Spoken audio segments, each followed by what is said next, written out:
insomnio, irritación, dolores de cabeza y agotamiento depresivo. Estos eran los males que atormentaban a Lenin durante su amarga lucha contra la oposición de los trabajadores, las revueltas campesinas y los rebeldes de Kronstadt. El líder bolchevique volvería a emerger victorioso, pero a finales de 1921 sus señales de agotamiento ya eran evidentes. Mostraba lapsus de memoria, dificultades al hablar y movimientos erráticos. Lenin todavía tenía alojado en su cuello una bala del fallido intento de asesinato de Fanny Kaplan, y algunos médicos pensaron que su estado de salud quizás estaba asociado a esto. El 26 de mayo de 1922, un mes después de la extracción quirúrgica de la bala, Lenin sufrió su primero de 3 graves accidentes cerebrovasculares, que dejó su lado derecho casi paralizado y le privó del habla durante un tiempo. El neuropatólogo Vasily Vasilievich Kramer diagnosticó a Lenin de una forma severa de aterosclerosis y concluyó que el insomnio, la migraña y la ansiedad también se asociaban a su inadecuada circulación cerebral. El miedo de Lenin a una eventual parálisis le hizo contemplar el suicidio, pero como su hermana María y su mujer Nadesa no tuvieron el coraje de proporcionarle cianuro, le pidieron ayuda a Stalin, quien evadió el tema y ante la insistencia lo engañó diciendo que los médicos creían que su condición era reversible. A mediados de 1922, mientras se recuperaba en su casa de campo, el líder se preocupó por la cuestión de su sucesión. Todos los últimos escritos de Lenin dejan en claro que favorecía una dirección colectiva para sucederle. Comprendía que el partido podía dividirse cuando él muriera y buscó evitarlo equilibrando rivalidades. Mientras convalecía, Rusia fue gobernada por el triunvirato Stalin, Kamenev y Zinoviev, que había surgido como un bloque anti-Trotsky. Trotsky era un orador y un administrador brillante. Él más que nadie había ganado la guerra civil, pero su orgullo y arrogancia, por no hablar de su pasado como menchevique, le convertían en alguien impopular en el partido. Stalin, por el contrario, parecía más adecuado para una dirección colectiva. Durante la guerra civil había tomado sobre sí mismo una extraordinaria cantidad de tareas que nadie más había querido, motivo por el cual ganó reputación y fue nombrado secretario general del partido en abril de 1922. Este nombramiento sería crucial. Como secretario general del partido y líder del Orgbureau, Stalin, en palabras del Dr. Stephen Kotkin, tenía las herramientas para construir una dictadura dentro de la dictadura. La mejoría de Lenin resultó ser bastante corta. De vuelta en un estado de agotamiento, el 15 de diciembre de 1922 sufrió un segundo ataque. Parte de la tortura que sufriría el líder bolchevique eran sus constantes sospechas de que el Politburó le ocultaba decisiones políticas que contradecían sus instrucciones. Lenin quedó confinado a una silla de ruedas, no podía escribir y Stalin había restringido sus visitas y correspondencia, pero él quería estar más presente que nunca. A su pedido, el 6 de enero de 1923, Stalin le ofreció a Trotsky nombrarlo director del Consejo Supremo de Economía y vicepresidente del gobierno, pero Trotsky, inconforme, rechazó la oferta.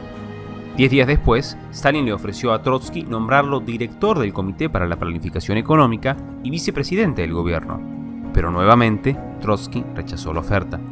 Quizás deseaba que Lenin le ofreciera una posición de más poder, pero en este contexto, jugar a la espera no era una buena idea. La noche del 9 de marzo, Lenin sufrió su tercer infarto y perdió la capacidad del habla. La vida política del líder había terminado, o al menos eso pensaron hasta un inesperado y misterioso suceso. En mayo, Krupskaya, la mujer de Lenin, le entregó a Zinoviev una carta que el líder bolchevique habría dictado a comienzos de año. En ella, Lenin proponía una serie de cambios políticos, y aún más importante, se pronunciaba sobre ciertos miembros propuestos para el liderazgo. El camarada Stalin, llegado a secretario general, ha concentrado en sus manos un poder inmenso, y no estoy seguro que siempre sepa utilizarlo con la suficiente prudencia. Por otra parte, el camarada Trotsky, según demuestra su lucha contra el Comité Central con el motivo del problema del Comisariado del Pueblo de Vías de Comunicación, no se distingue únicamente por su gran capacidad.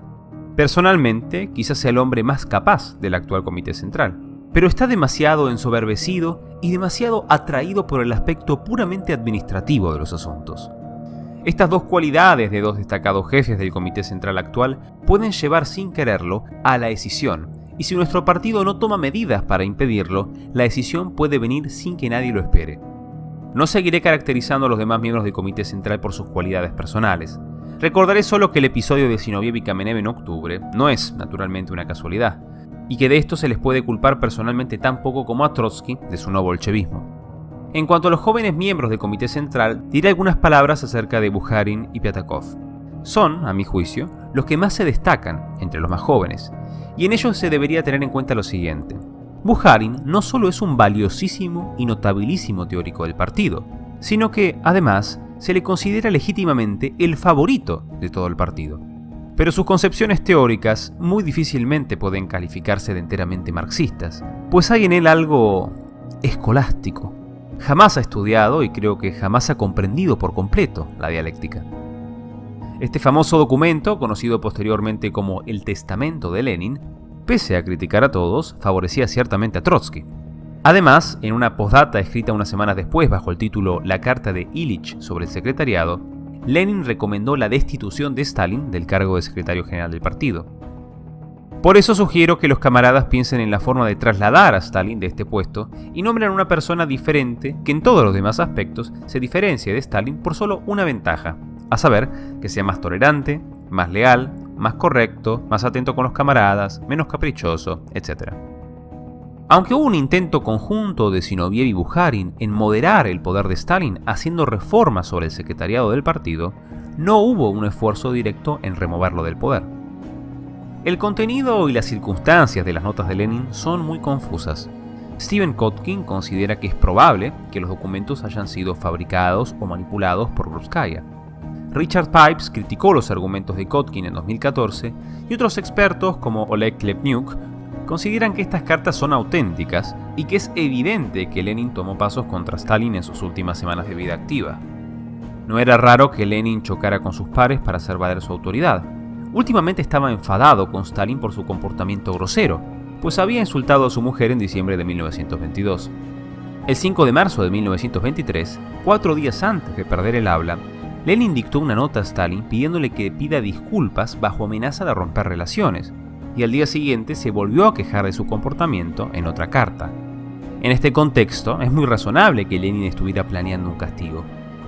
En fin, un año después, en el 13º Congreso del partido, cuando estas notas fueron reveladas y discutidas, Stalin reconoció las críticas que había hecho Lenin y además de prometer que cambiaría su comportamiento, también aseguró que él ya había mejorado y que el tiempo había demostrado que las preocupaciones que tenían sobre él resultaron injustificadas, palabras que le valieron la reelección de secretario general del partido. Convenientemente, para ese entonces el líder ya había muerto. El 21 de enero de 1924, tras ser revisado por sus médicos, Lenin comenzó a convulsionar y entró en coma. El sello de la muerte se asentó en su rostro y pese a la atención médica, Vladimir Ilich falleció a las 18:50 horas. En su funeral hubo discursos de Kalinin, Zinoviev y Stalin, pero no de Trotsky, quien estaba en Georgia y no pudo asistir al funeral, alegando que no había viajado a Moscú porque Stalin le dio información errónea sobre la fecha. Pese a que muchos se opusieron, Stalin apoyó a Dzerzhinsky en su propuesta de embalsamar el cuerpo de Lenin, decisión que quizás surgió por la sensibilidad religiosa que ambos tenían de jóvenes. Aunque en 2024 se van a desclasificar más documentos sobre su muerte y autopsia, aparentemente Lenin sufría de una aterosclerosis severa de etiología genética hereditaria.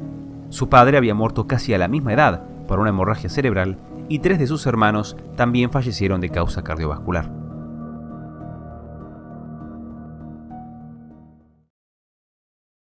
En diciembre de 1878, en la gobernación rusa de Tiflis, actualmente Georgia, y Ekaterina, Keke, de 20 años, y Besarión, Beso, de 28, tuvieron un hijo, Iosif, el futuro Stalin. Iosif era el tercer hijo de esta pareja, pero los 2 primeros niños, Mikhail y Georgi, habían fallecido a la edad de 2 y 6 meses respectivamente, tragedia que introdujo a Besarión al alcoholismo. El pequeño Iosif, apodado Soso por su diminutivo georgiano, crecería en una humilde habitación que la familia alquilaba a un artesano osetio en el barrio ruso de Gori, cerca de un cuartel de tropas para el que Beso trabajaba como zapatero. Aunque el pequeño negocio de Besarión estaba creciendo, el alcohol no tardó en arruinar su trabajo y familia. A lo largo de 1883, Beso comenzó a comportarse de manera violenta con su mujer y su hijo, especialmente por el rumor de que su esposa era promiscua y que él no era el padre de Soso. En un ataque de celos, tras vandalizar un bar y golpear a un policía, Besarión fue obligado a abandonar Gori, marchándose así a Tiflis para trabajar en una fábrica de zapatos. La vida de Keke y el pequeño Beso era una ruina. Mientras trabajaba lavando y cosiendo ropa o asistiendo en la limpieza de casas, Keke hizo todo lo que pudo para que el pequeño Soso pueda tener una educación. Para su suerte, muchos deseaban ayudarla. El padre Charkviani, sacerdote del pueblo, se encargó de enseñarle a leer y escribir, y luego lo acomodó en la excelente escuela eclesiástica de Gori, un instituto para hijos de curas. En 1888, tras un excelente examen de ingreso, Soso entró triunfalmente en la escuela eclesiástica de Gori a sus 10 años. Nunca faltaba clases y siempre intentaba ser el primero en todo. Era un chico muy listo, aunque como es de esperar de una infancia tan sufrida, era problemático, peleador y tenía un complejo de inferioridad reforzado por los rumores en torno a su condición de bastardo, sus pies palmeados, sus marcas de viruela y la deformidad de su brazo izquierdo. El pobre niño también se ganaría otro mote, el de cojo, puesto que fue trágicamente atropellado por un carruaje en 1890. Apenas se recuperó de este accidente en el que casi perdió la vida, su padre reapareció y lo secuestró para que deje su educación y se vuelva zapatero. Con ayuda de los curas y cumpliendo la voluntad del niño, Soso fue devuelto con su madre e ingresó otra vez en la escuela. En 1894, tras haberse graduado de la escuela con notas excelentes, el joven Soso, de 16 años, fue admitido y becado en el seminario de Tiflis, el mejor centro educativo que había en la zona meridional del Imperio Ruso. En aquella ciudad imperial tan cosmopolita, vibraba ya el nacionalismo georgiano y el marxismo, que se habían infiltrado peligrosamente en los cerrados claustros del seminario. El joven Stalin, junto a un par de amigos, se dedicaron a leer literatura prohibida, a la cual accedían de una pequeña librería dirigida por un Narodnik. Comenzaron con los libros de Víctor Hugo, siguieron con los poemas de Nikolai Nekrasov y la novela de Chernyshevsky, ¿Qué debe hacerse? El novelista Alexander Kazbegi le cambiaría la vida. En su prohibidísima novela El parricida, el joven Stalin encontró una fuente de inspiración en el protagonista Koba, un héroe bandolero caucasiano. Su amigo Eremashvili recordaba: Koba se convirtió en el dios de Soso y dio sentido a su vida. Quería ser Koba, se llamaba a sí mismo Koba y pretendía que todos le llamáramos así. Su rostro resplandecía de orgullo y de placer cada vez que le llamábamos Koba. En agosto de 1898, el joven seminarista georgiano se integró en la delegación local del Partido Obrero Socialdemócrata de Rusia, que tras numerosas fragmentaciones se convertiría en el partido de los bolcheviques. Los monjes del seminario intentaron controlar a Soso para que cambie su conducta y deje a un lado la literatura atea y marxista, pero finalmente fue expulsado del seminario en 1899. Aunque luego se jactaría de que lo expulsaron por revolucionario, los registros de la institución indican que el motivo fue su incomparecencia a los exámenes.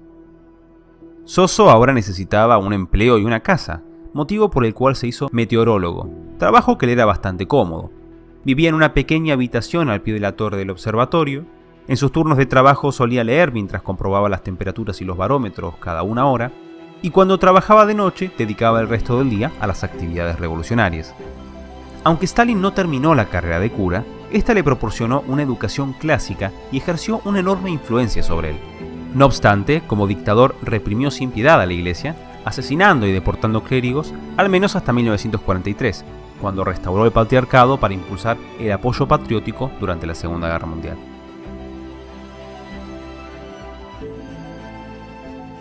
A comienzos de 1902, en Batumi, a orillas del Mar Negro, una refinería de los Rothschild sufrió un misterioso incendio. Entre los empleados de la famosa familia estaba el camarada Stalin, quien había arribado a Batumi hacía unos meses para insuflar un espíritu agresivo de revolución. Los obreros habían ayudado a extinguir el fuego, lo que significaba que se les debía pagar una bonificación. Pero como los directivos sabían con toda seguridad que el incendio había sido provocado, se negaron a pagar. Stalin, el agitador, consiguió la provocación que buscaba y convocó una huelga.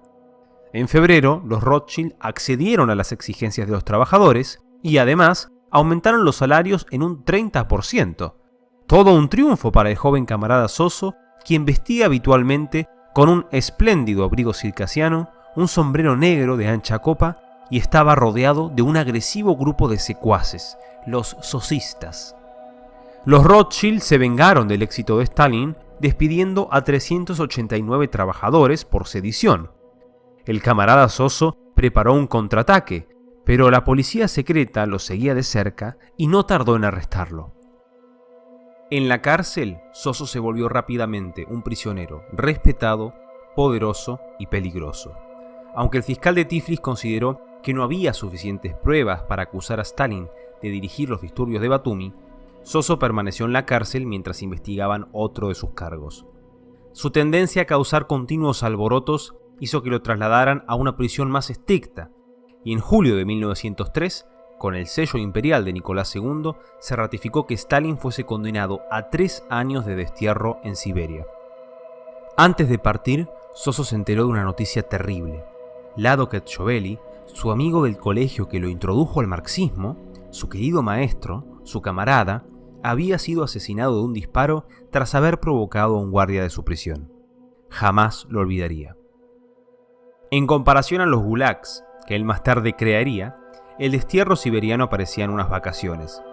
Desde luego era aburrido y deprimente, pero una vez instalados en un pueblucho alejado de Dios, los revolucionarios solían recibir un buen trato e incluso el zar les mandaba dinero para pagar ropa, comida y alquiler.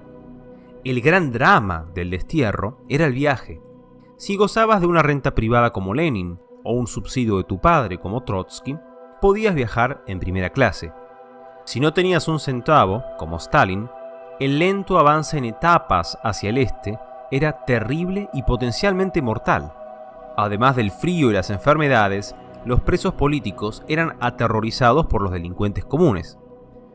Contaba Stalin que una vez le quiso sacar charla a un experto en abrir cajafuertes. El psicópata de casi 2 metros de altura lo tiró al suelo, le rompió varias costillas y lo dejó inconsciente. Una vez llegado a su destino, Stalin hacía lo habitual: leer, seducir mujeres, pelear en las tabernas con los delincuentes comunes y planear su fuga. En total, Stalin pasaría por 9 detenciones, 4 arrestos de corta duración y 8 fugas. De vuelta en Tiflis, tras leer opúsculos de Lenin como ¿Qué hacer?, Stalin se volvió un bolchevique de manera instantánea. Conocería personalmente a Vladimir Ilich representando al Cáucaso en una conferencia bolchevique en San Petersburgo. Durante la Revolución de 1905, cuando las protestas y el terrorismo estaban a la orden del día, Stalin se dedicaba a fundar, armar y capitanear escuadrones de combate por toda Georgia. Para financiar la labor revolucionaria, Kova, el bandido, se dedicaba a la extorsión y la protección mafiosa, pero su cuadrilla, el Club de los Expropiadores Bolcheviques, también fue responsable de asaltar bancos, trenes, casas de empeño y diligencias. Sucesos como el atraco al banco de Tiflis de 1907, donde hubo 40 asesinados y 50 heridos, provocaron un gran escándalo contra los bolcheviques, en ese entonces la fracción minoritaria del Partido Socialdemócrata Ruso. Kova, en este entonces el principal bolchevique de Georgia, pasó por continuos arrestos y exilios que interrumpieron sus actividades de revolucionario y bandolero. En febrero de 1913 fue desterrado al Ártico y recién volvería de Siberia en marzo de 1917, tras la abdicación del zar. Aunque Stalin no era tan conocido como Trotsky, su importancia entre los bolcheviques fue creciendo. Fue editor del Pravda, fue nombrado secretario del Politburó, fue comisario del pueblo para las nacionalidades, fue comisario político en el Ejército Rojo y, como mencionamos anteriormente, en 1922 fue nombrado secretario general del partido, cargo que de manera rápida e imprevista lo conduciría hacia un poder sin límites. Explicaremos esto en más detalle.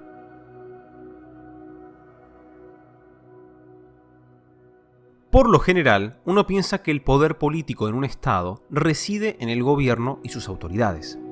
Pero en la naciente Unión Soviética, el gobierno estaba subordinado al partido. En teoría, y acorde a la Constitución de 1924, el órgano político supremo de la Unión Soviética estaba constituido por el Congreso de los Soviets y en el intervalo de congresos por el Comité Ejecutivo Central. El Comité Ejecutivo Central, encabezado por un presidente, en ese entonces Kalinin, era un órgano legislativo y administrativo.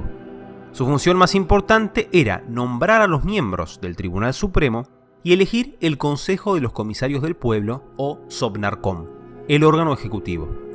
El Sovnarkom tenía un presidente.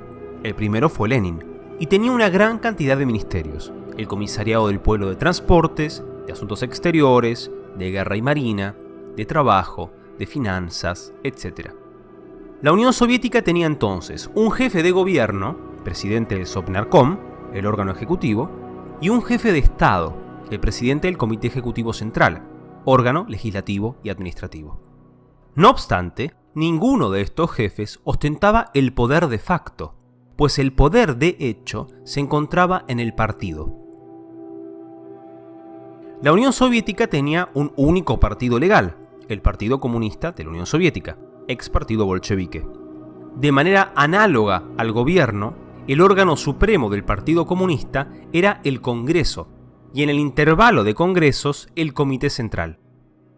El Comité Central del Partido Comunista tenía dos órganos muy importantes: el Politburó y el Secretariado, dos organismos que disputaron el poder de facto. El Politburó, el órgano directivo del Partido Comunista, estaba compuesto por los principales miembros del Comité Central, siendo sus primeros integrantes Lenin, Stalin, Trotsky, Kamenev, Zinoviev, Sokolnikov y Bubnov. La composición del Politburó fue variando. Algunos de estos miembros plenos serían relevados de sus funciones y se sumarían otros, como Rykov, Bukharin o Tomsky.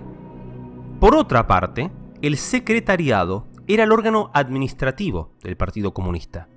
Cuando fue creado en 1917, el Secretariado no ejercía funciones muy importantes, pero este fue creciendo en poder y atributos luego de que Stalin fuera elegido secretario general en 1922. Adicionalmente, además del Politburó y el Secretariado, el Comité Central del Partido Comunista contaba con el Orgburó, organismo menos importante que el Politburó, asociado a la organización del partido. Stalin estaba en una posición única y muy privilegiada. Como secretario general, miembro del Politburó y también miembro del Orgburó, tenía un gran poder sobre el partido y por ende sobre la Unión Soviética. Eso sí, Stalin debía conservar este poder, motivo por el cual entre 1924 y 1929 veremos una compleja disputa entre los principales dirigentes bolcheviques. La primera confrontación enfrentaba la oposición de izquierda de Trotsky contra el triunvirato de Stalin, Zinoviev y Kamenev. Recordarán que tras el fracaso del primer plan económico socialista, en 1921 Lenin logró implementar la nueva política económica, la NEP, un conjunto de políticas que liberalizaron algunos aspectos de la economía soviética. Se introdujeron ciertas garantías legales para la propiedad privada, se dio marcha atrás en la nacionalización de empresas pequeñas y medianas, se permitió la llegada de capital extranjero, se permitió la recuperación de relaciones capitalistas como el trabajo asalariado y los alquileres, se sustituyó las requisas de grano por un impuesto en especie, se redujo la carga tributaria a los trabajadores e incluso se introdujo un tipo de patronoro. Esta economía mixta que pregonaba Lenin debía ser algo transitorio, pero fue bastante ambiguo con respecto a su duración, llegando a sugerir que la NEP podía durar décadas. Aunque Trotsky no pretendía que se abandonara la NEP por completo, consideraba que se habían hecho demasiadas concesiones al capitalismo y enfatizaba en la necesidad de planificar una industrialización masiva. Acusó a Stalin de seguir por un curso derechista y arremetió contra la burocratización del partido. La troika de Stalin, Zinoviev y Kamenev le dio duro a Trotsky. Lo tacharon de faccionalista, antileninista, y su bloque fue condenado como una desviación pequeño burguesa del marxismo en el 13º Congreso del partido. Con Trotsky debilitado, Stalin había logrado su objetivo y ahora podía despegarse de quienes lo habían ayudado. Así, la segunda batalla en la pugna del poder enfrentó a Stalin y Bukharin contra sus antiguos aliados Zinoviev y Kamenev, la nueva oposición. Buena parte de esta disputa se explica enteramente por provocaciones, pero encontramos ciertas diferencias teóricas en la cuestión del internacionalismo y la revolución permanente. Stalin y Bukharin sostenían que el socialismo se podía desarrollar y defender en el marco nacional de la Unión Soviética. Zinoviev, presidente de la Internacional Comunista, tenía más afinidad con Trotsky en esta cuestión. Esto derivó en una serie de acusaciones y en diciembre de 1925, en el 14º Congreso del partido, la mayoría stalinista derrotó la oposición de Zinoviev y Kamenev. Con esta segunda victoria del secretario general del partido, Trotsky, Zinoviev y Kamenev formaron una coalición anti-estalinista, la Oposición Unificada. Esta vez, además de criticar aspectos económicos y políticos, atacaron directamente a Stalin y sus tendencias dictatoriales, organizaron protestas y junto a la viuda de Lenin repartieron copias del presunto testamento que favorecía a Trotsky. En diciembre de 1927, en el 15º Congreso del partido, Trotsky, Zinoviev, Kamenev y otro centenar de opositores fueron expulsados del partido.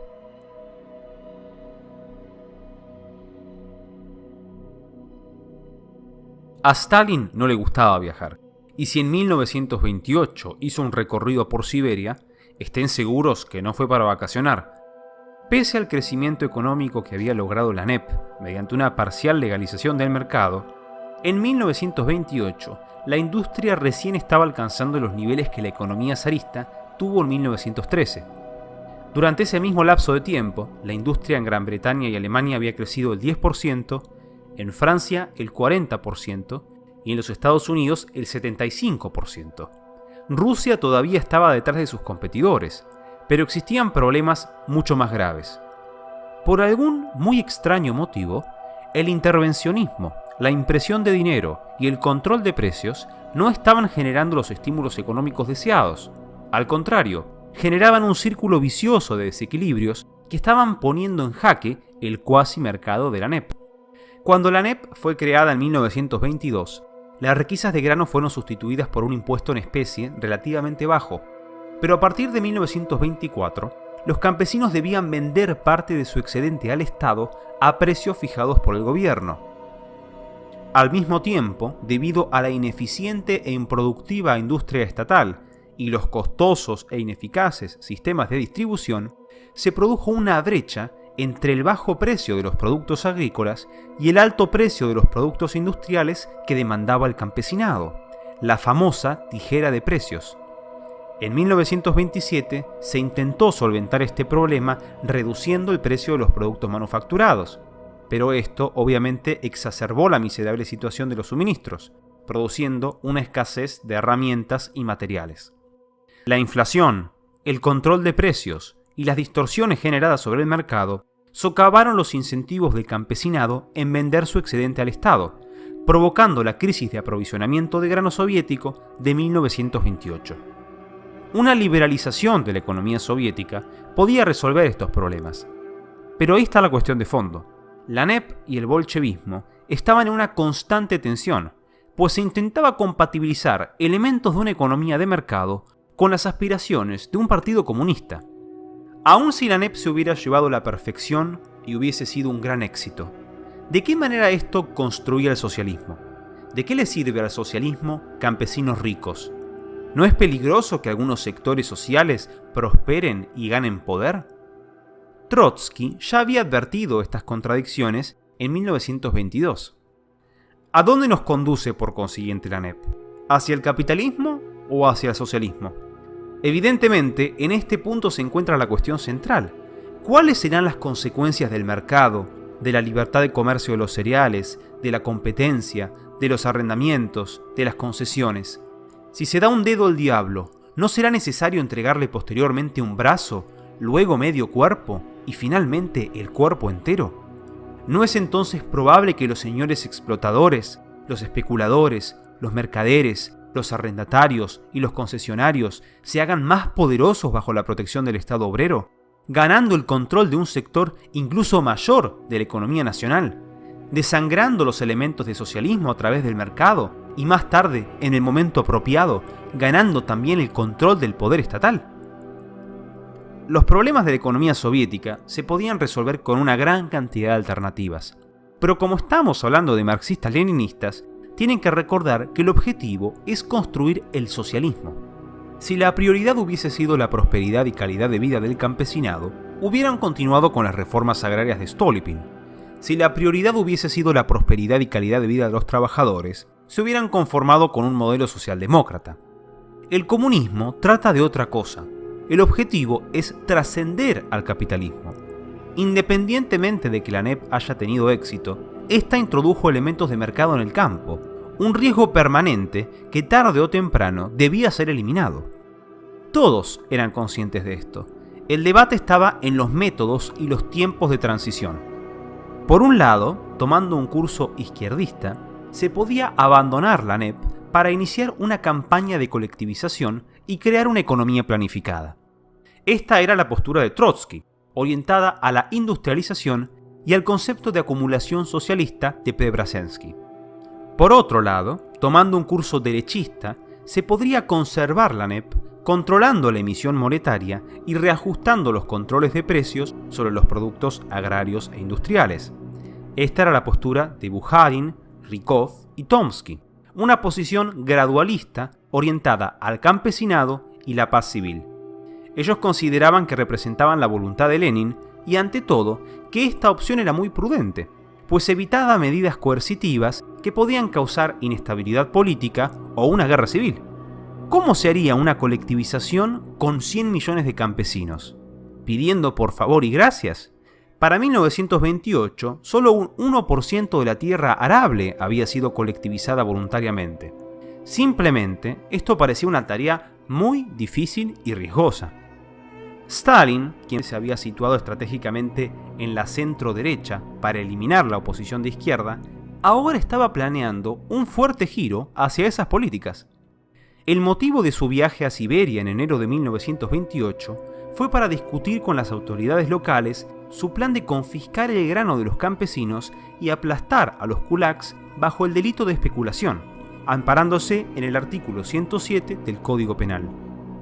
Estas medidas coercitivas eran controversiales, pero todos los conflictos que provocaría ya habían sido cuidadosamente calculados. Su giro a la izquierda comprometería a sus colegas derechistas Bukharin, Rykov y Tomsky, quienes no tardaron en ser expulsados del Politburó. Stalin lograría así un poder supremo. El secretario general del partido se había vuelto sinónimo de líder de la Unión Soviética, y esto fue un logro de su personalidad e inteligencia, su continua labor de construir mayorías y marginalizar oponentes.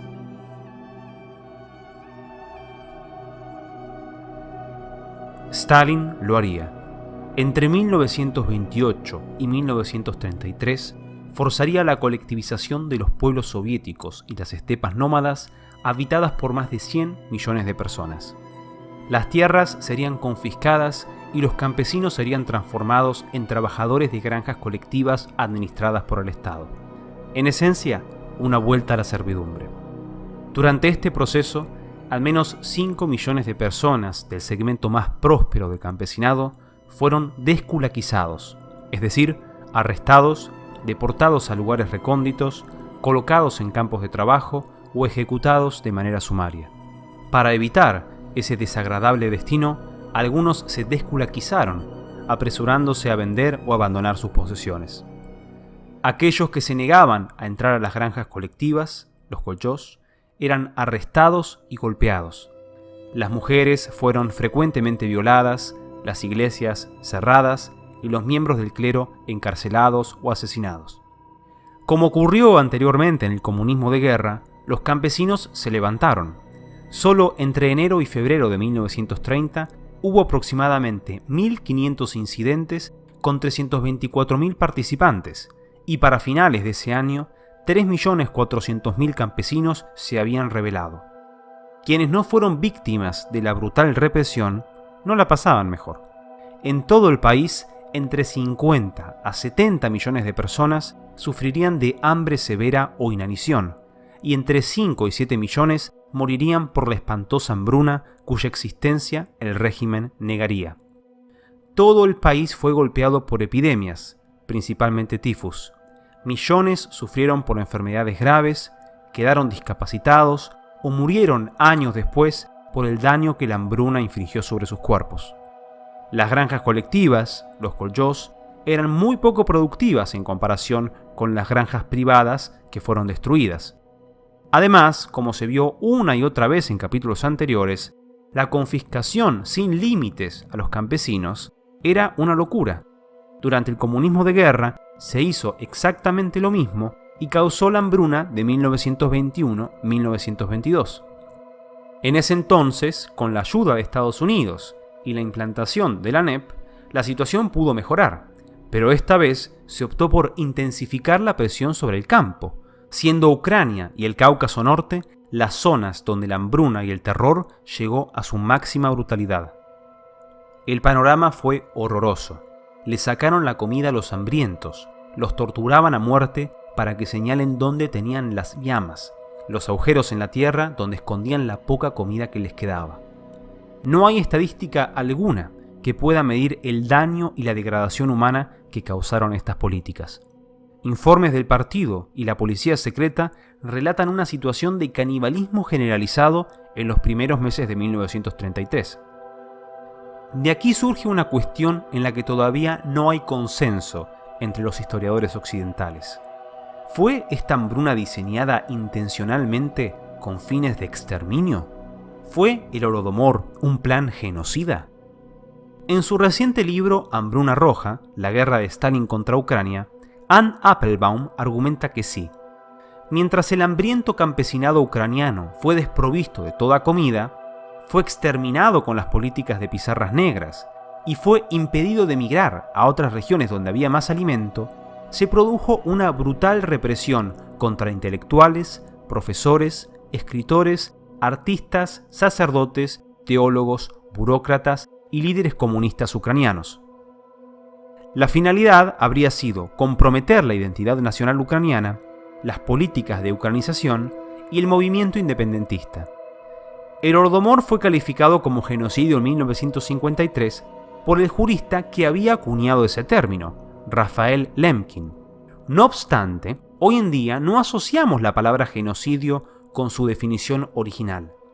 Existen muchas controversias sobre cómo definir legalmente genocidio, y por lo tanto, algunos historiadores prefieren calificar el Holodomor de crímenes contra la humanidad o simplemente terror de masas. Por otra parte, historiadores como Kotkin o Klevniuk son escépticos sobre un exterminio intencionado. Para ellos, las millones de muertes se explican por la convicción comunista de colectivizar e industrializar el país, las particularidades geográficas y económicas de Ucrania y el Cáucaso Norte, y además consideran que Stalin intentó aliviar la hambruna, aunque poco y tarde. Apologistas han argumentado que la colectivización forzada era necesaria para industrializar un país agrario. Como explica Kotkin, quizás era necesario para el marxista-leninista, pero una economía de mercado puede modernizar un país agrario sin esclavizar al campesinado ni causar millones de muertes. Durante el primer plan quinquenal, es decir, entre 1928 y 1932, se construyeron muchas fábricas y la producción industrial aumentó significativamente. Pero la propaganda triunfante de Stalin, anunciando que se habían alcanzado los objetivos antes de tiempo, simplemente fue falsa. Las cifras de producción reales ni siquiera estaban cerca. 6,2 millones de toneladas métricas de hierro fundido en 1932, en lugar de los 17 millones deseados, 21,4 millones de toneladas de petróleo, en lugar de los 45 millones, 48.900 tractores, en lugar de 170.000, 23.900 automóviles, en lugar de 200.000. Además, Klevniuk señala que este enfoque de industrialización era ruinosamente ineficiente. Se invirtieron grandes sumas y recursos para emprender construcciones que nunca se completaron, equipos que nunca se usaron y productos tan malos que eran inutilizables. Tanto a nivel del campo como de la industria, fue necesario hacer pequeñas concesiones para controlar la calamidad doméstica generada, especialmente porque en 1933, por un lado, asciende Hitler en Alemania y por otro, los japoneses estaban planeando una invasión de la Unión Soviética desde la recién conquistada Manchuria. Se le prometió al campesinado que volverían a un impuesto en especie, se les permitió tener una pequeña parcela privada donde cultivar para su propio beneficio, y se les prometió que en el próximo par de años el Estado los ayudaría con 2 vacas por casa. La parcial legalización de la agricultura privada resultó ser clave. Estadísticas oficiales de 1937 muestran que estas pequeñas parcelas privadas proveían el 38% de los vegetales y papas y el 68% de los productos cárnicos y lácteos del país. A nivel industrial, también hubo una reorientación hacia objetivos más modestos, más realistas, más claros, mejor planeados y por ende más exitosos. La Unión Soviética ahora tenía como prioridad construir un complejo industrial militar que pudiera competir con las grandes potencias, y si bien esto tuvo un coste inmenso, Stalin lograría su objetivo sobradamente.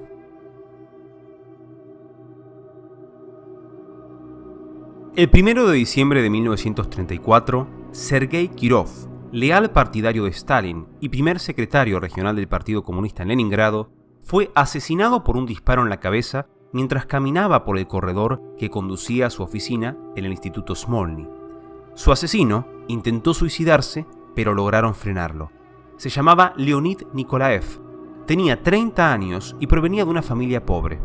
Medía 1,53 m y todavía mostraba signos de la malnutrición que tuvo de niño.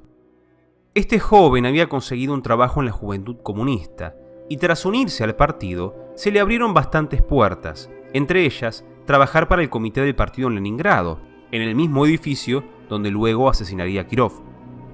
Por su comportamiento problemático, había sido expulsado del partido y estaba desempleado.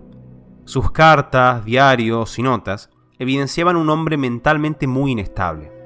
Tenía bastantes rencores y hacía unos meses se había corrido el rumor de que su mujer, Milda Draule, joven atractiva que todavía trabajaba en el comité, estaba teniendo una aventura amorosa con Kirov. Nikolaev ya había sido arrestado una vez por merodear y espiar a Kirov en el Instituto Smolny con un revólver en el portafolio. Todo parecía indicar que el asesino era un lobo solitario, un hombre inestable, resentido y celoso. Pero los diarios no dijeron eso. Bajo órdenes de Stalin, la recién creada NKVD, al mismo tiempo Policía Secreta y Ministerio de Asuntos Internos, dijo que Nikolaev era miembro de una agrupación de antiguos opositores liderada por Zinoviev. Zinoviev y Kamenev fueron arrestados el 16 de diciembre y ambos serían ejecutados en los infames juicios de Moscú, destino que compartieron Bukharin, Rykov y otras figuras que conocimos durante esta serie. El asesinato de Kirov anticipó un periodo enigmático de la historia soviética, un fenómeno que desafía explicaciones lógicas, pues en un corto periodo de tiempo, millones de personas fueron arrestadas y cientos de miles fueron ejecutadas o enviadas a campos de trabajo. Al principio, la represión estuvo dirigida a miembros clave del gobierno, el partido, los servicios de seguridad del Estado y el ejército, pero tuvo poco efecto en los ciudadanos comunes. Si el terror se hubiera limitado a la nomenclatura del partido, uno podría estar de acuerdo con quienes han argumentado que el objetivo principal de Stalin era destruir la vieja guardia bolchevique e instalar una nueva generación de funcionarios ciegamente devotos a él. Esto es cierto, pero hay más. En la segunda mitad de 1937, el terror afectó a una franja mucho mayor de la población soviética, y esta expansión es lo que la convirtió en el Gran Terror. Durante 1937 y 1938 se reportaron 1.575.259 arrestos y 681.692 ejecuciones. Si a su vez se hace una corrección de estos números para contabilizar casos que no fueron contemplados, aproximadamente 830.000 personas murieron a manos de la policía secreta en un par de años. Ningún académico serio duda en que Stalin fue la inspiración detrás del Gran Terror. Obviamente, este proceso tuvo sus protagonistas, por ejemplo, Nikolai Yezhov, pero los registros de archivo evidencian que Stalin fue el iniciador clave de todas las purgas, las institucionales, las gubernamentales, las del partido y las que barrieron con ciudadanos comunes. Lo que es enigmático son los motivos. ¿Stalin creía en conspiraciones? ¿Temía por su vida? La evidencia sugiere que no. Stalin ordenaba a la NKVD que encuentre pruebas de que sus antiguos opositores pertenecían a organizaciones terroristas. Pero por más que esto se intentaba, la NKVD siempre tenía que recurrir a fabricaciones. Stalin sabía de esto y de hecho a veces intervenía para darle más salseo a las historias. Posteriormente, amigos y camaradas absolutamente leales a Stalin fueron ejecutados por acusaciones escandalosamente falsas que confesaron bajo tortura física y psicológica, algo jamás visto en la historia. Durante las purgas, Stalin no cambió sus rutinas de trabajo, sus vacaciones al sur o incluso sus excursiones y eventos públicos, así que dudosamente temía por su vida. ¿Cómo se explica entonces el Gran Terror? Es muy complejo y quizás no tiene una justificación lógica. Primero, debemos señalar que fue asombroso que esto haya ocurrido en primer lugar. No es fácil hacer lo que hizo Stalin. Además de necesitar un poder supremo, ciertos aspectos del régimen y la ideología comunista lo hicieron posible. La retórica marxista-leninista, desde la revolución hasta la actualidad, está cargada de un lenguaje muy dialéctico y conspirativo. El enemigo del pueblo, el enemigo del proletariado, el enemigo de clase, el reaccionario, el burgués, el kulak, el parásito, el imperialista, el fascista, el traidor, el saboteador, el desviacionista. Desde el comienzo de la revolución, estos conceptos justificaron la censura, el arresto y el asesinato de miles de personas inocentes. Y de hecho, algunos de estos términos fueron incorporados al Código Penal, como el infame artículo 58, que tuvo un rol preponderante durante el Gran Terror. Una vez que usted se familiariza con este lenguaje y entiende cómo fue utilizado, rápidamente se dará cuenta que el régimen tenía una carta blanca para ir contra cualquier persona. El modus operandi es de manual y quizás hasta puede encontrar algún ejemplo en los comentarios de este capítulo. Este video está manchando la imagen del camarada Stalin, pues su creador usa de fuentes a reaccionarios, enemigos del proletariado al servicio del imperialismo fascista, que pretenden sabotear la construcción del socialismo y la emancipación de los trabajadores. Todas mentiras que ya fueron desmentidas por los camaradas Ludo Martens y Grover Furth. Siguiendo nuestro anacrónico ejemplo, una vez que el chequista atrapa al youtuber, se lo podía silenciar de múltiples maneras. Mandarlo al Gulag bajo el artículo 5810, propaganda y agitación antisoviética. Se podía arrestarlo bajo el delito de parasitismo social, especialmente si se dedicaba a tareas de escritura e investigación, o se podía encerrarlo en un psiquiátrico por la locura de decir cosas no socialistas, quizás la forma más sofisticada y aterradora de represión durante toda la historia de la Unión Soviética. La represión fue una característica inherente y esencial al régimen soviético, a veces más suave y rutinaria, otras veces más dura y sistemática.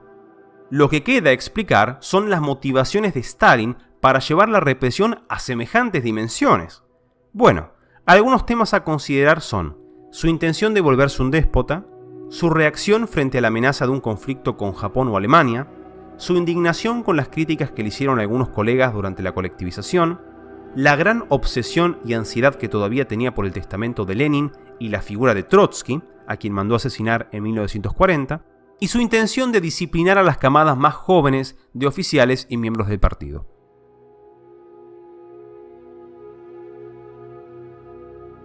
En el desarrollo de su teoría del socialismo en un solo país, Stalin delineó una tendencia geopolítica que resultó ser un factor determinante en los sucesos históricos del siglo XX.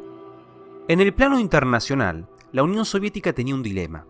Por un lado, tenía que extender la revolución, pero por otro, no podía permitir que un expansionismo agresivo produzca una coalición antisoviética. Stalin reflexionó algo interesante.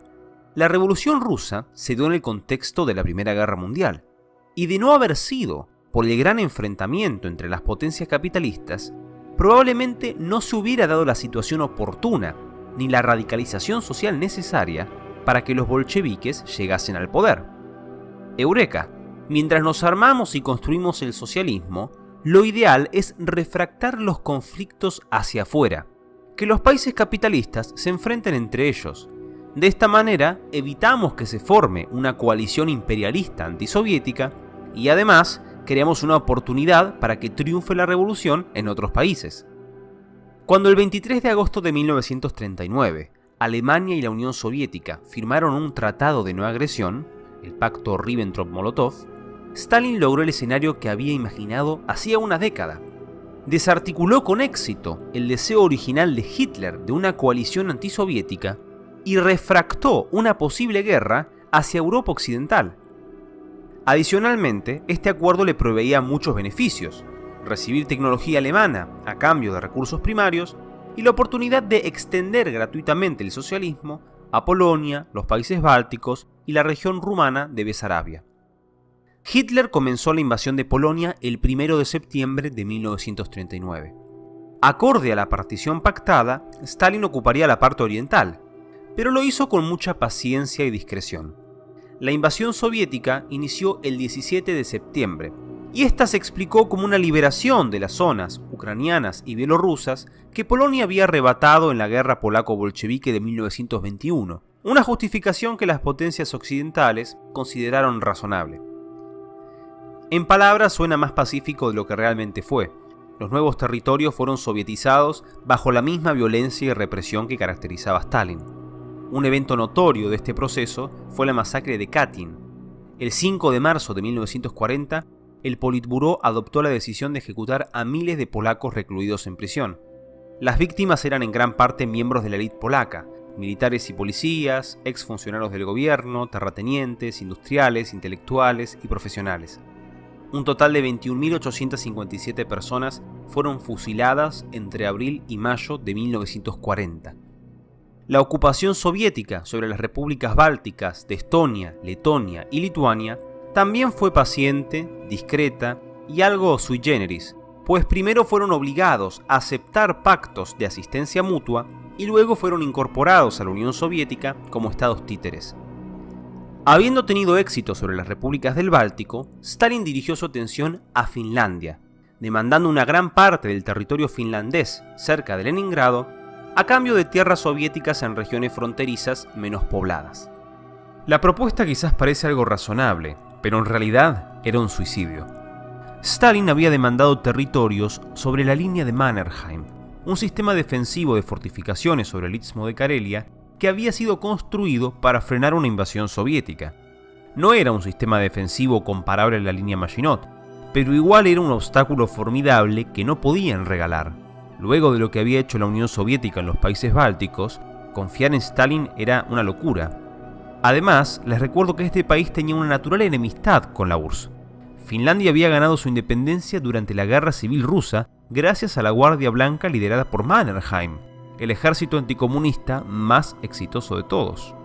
Stalin, con una superioridad industrial y militar intimidante, decidió invadir Finlandia y probar al ejército rojo que había armado durante casi una década.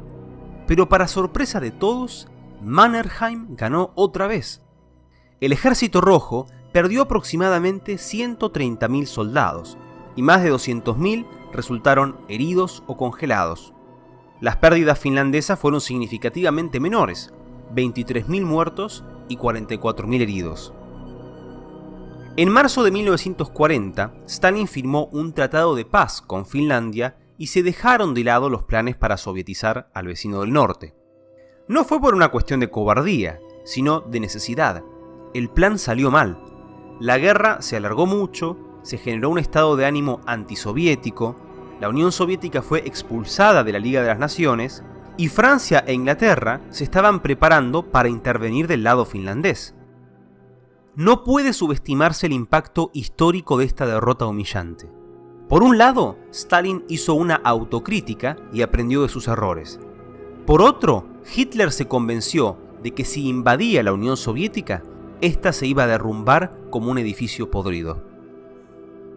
El 27 de septiembre de 1940, la Alemania nazi, el Reino de Italia y el Imperio de Japón firmaron el Pacto Tripartito, también conocido como el Pacto del Eje.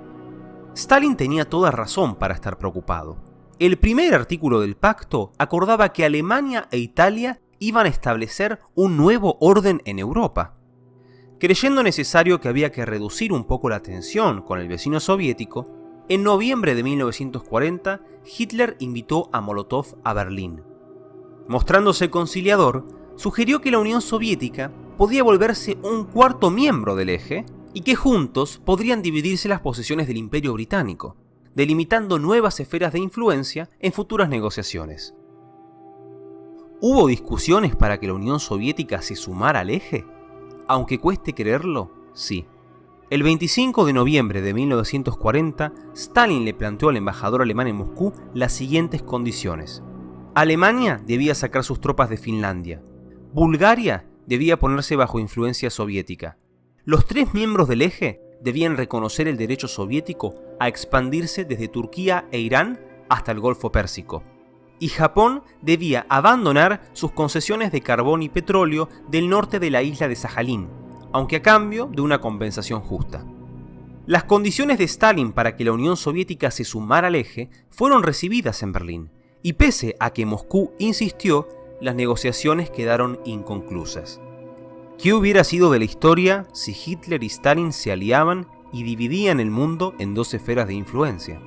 Aunque la posibilidad estuvo, el alemán optó por la guerra.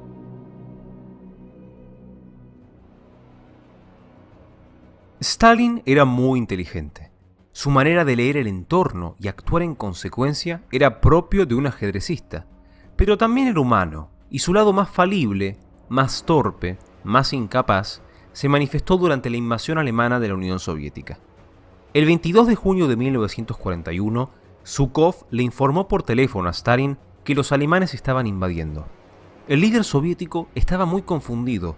Pensó que quizás esto se trataba de una provocación, que quizás Hitler no estaba enterado de lo que sucedía, que quizás podía negociar con él y evitar una guerra. El líder estaba irreconocible, frenético, indeciso, inseguro, pesimista. El servicio de inteligencia no había hecho un buen trabajo. Durante todo este tiempo, Stalin había recibido solo rumores, pero eran muy contradictorios y él ya estaba harto de no tener información certera. En tan solo 18 días, los alemanes habían destruido el frente oeste soviético y habían avanzado 460 kilómetros en el interior de la Unión Soviética. Tras victorias decisivas en la batalla de Smolensk y Uman, en la batalla de Kiev, las fuerzas del eje hicieron el cerco más grande de la historia militar, rodeando aproximadamente a 500.000 de soldados soviéticos. El Ejército Rojo mostraba heroísmo y sacrificio, pero también desmoralización y pánico. Ciertamente, un creciente patriotismo y odio a los nazis generó un sentimiento de deber que sería clave para la lucha, pero la disciplina también fue mantenida mediante duros castigos. En la Orden 270, Stalin ordenó al ejército a luchar hasta el final. Cualquier vacilación de la moral podía terminar en un fusilamiento y en consecuencias para los familiares. Estadísticas oficiales revelan que para el 10 de octubre de 1941, 10.201 miembros del ejército habían sido fusilados. Posteriormente, en 1942, la Orden 227 introdujo los batallones penales y las fuerzas antirretirada. Tras muchas derrotas, el esfuerzo, el heroísmo y el aprendizaje culminó en la batalla de Stalingrado y la batalla de Kursk, victorias soviéticas decisivas que llevaron a una severa inflexión en los resultados finales de la guerra. Pese a todos los errores que había cometido el Ejército Rojo, la Unión Soviética simplemente había alcanzado una superioridad militar y económica. En junio de 1944, las Fuerzas Armadas soviéticas superaban las 11 millones de personas. La proporción de fuerzas a lo largo del frente fue de 5-1 a favor del Ejército Rojo, 7-1 en morteros y artillería, 2-1 en aviones de combate y aproximadamente 1-1 en tanques. Lamentablemente para el sufrido pueblo soviético, la invasión y ocupación alemana fue de terror. Quizás la mejor manera de comprender y empatizar con las frías cifras de civiles muertos sea ver la película Ven y mira de Lem Klimov, una obra maestra del cine bélico. Viendo que durante la invasión ciertos pueblos étnicamente alemanes habían colaborado con ellos, Stalin retomó la represión y deportación de pueblos de la Unión Soviética, dirigida a las minorías de alemanes, chechenos, calmucos, tártaros, turcos y kurdos. La gran represión que Stalin ejerció a su pueblo durante la guerra vino acompañada de ciertas concesiones para levantar el espíritu de la gente. ¿Y qué mejor manera de levantar el espíritu que la fe?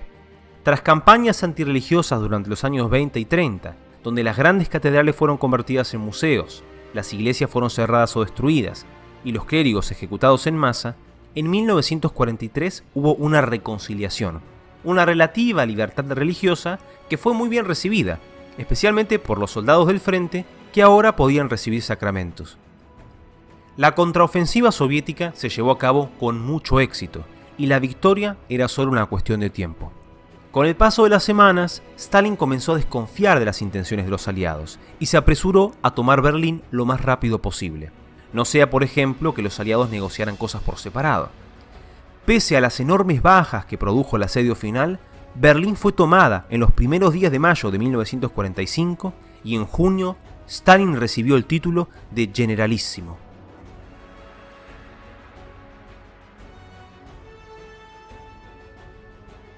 La victoria elevó a Stalin a alturas sin precedentes, y el Ejército Rojo se había transformado en una de las fuerzas más formidables del planeta. El Generalísimo había construido un imperio, una esfera de influencia sobre toda Europa Oriental. No obstante, la Unión Soviética no podía dormirse en los laureles, pues la magnitud del sufrimiento y la devastación que le había sobrevenido era casi inimaginable. Cálculos contemporáneos hablan de 27 millones de vidas perdidas. Miles de pueblos y aldeas yacían en ruinas, y aunque fue desconocido para Occidente, entre 1946 y 1947, 1,5 millones de personas murieron de hambre. Aunque en términos puramente prácticos, la posguerra exigió una tarea de reconversión de la industria militar y reconstrucción del país, las prácticas políticas y económicas de Stalin no cambiaron significativamente. En la economía se repite el mismo patrón: importantes logros a nivel industrial, pero en detrimento de la calidad, el progreso técnico y la productividad del campo. Y a nivel político veremos un regreso a los cambios rutinarios en las posiciones de poder, la humillación preventiva de leales camaradas que habían ganado mucho protagonismo, entre ellos Molotov y Zhukov, y la ejecución de miembros y funcionarios del partido por conspiraciones fabricadas, como el caso de Leningrado. Incluso un par de meses antes de morir, Stalin había preparado una nueva purga. Tras las campañas antisemitas de 1948, en las cuales se persiguió a judíos bajo el eslogan de cosmopolitas sin raíces, en 1953 el líder soviético comenzó a perseguir médicos judíos porque, supuestamente, estaban conspirando para asesinar a líderes y funcionarios soviéticos. Se especula que Stalin tenía planes de profundizar esta campaña antisemita para purgar judíos dentro del Partido Comunista. Los grandes cambios a partir de la Segunda Guerra Mundial sin duda estaban en el plano internacional. El Imperio Soviético tenía que alinear a los estados socialistas bajo las directrices de Moscú. Un mal ejemplo a seguir era Yugoslavia. Tito había llegado al poder por dirigir a los partisanos yugoslavos durante la Segunda Guerra Mundial. Y tras la guerra, crecientes tensiones entre él y Stalin llevaron a una ruptura. Yugoslavia quedó así al margen de la Unión Soviética y fue ejemplo de una alternativa de socialismo nacional y no leninista, opción muy atractiva para varios países del este, cuya población tenía tendencias nacionalistas, liberales o democráticas. El Generalísimo se enfrentaba a un nuevo contexto muy complejo, a una guerra fría, pero él no vería su desarrollo ni su desenlace. La salud del líder soviético venía deteriorándose hace tiempo. Aparentemente había tenido un infarto en 1945 y otro en 1947. Aunque tomó recaudos para tratar su hipertensión y aterosclerosis, el 5 de marzo de 1953, Stalin murió agonizando por una hemorragia cerebral.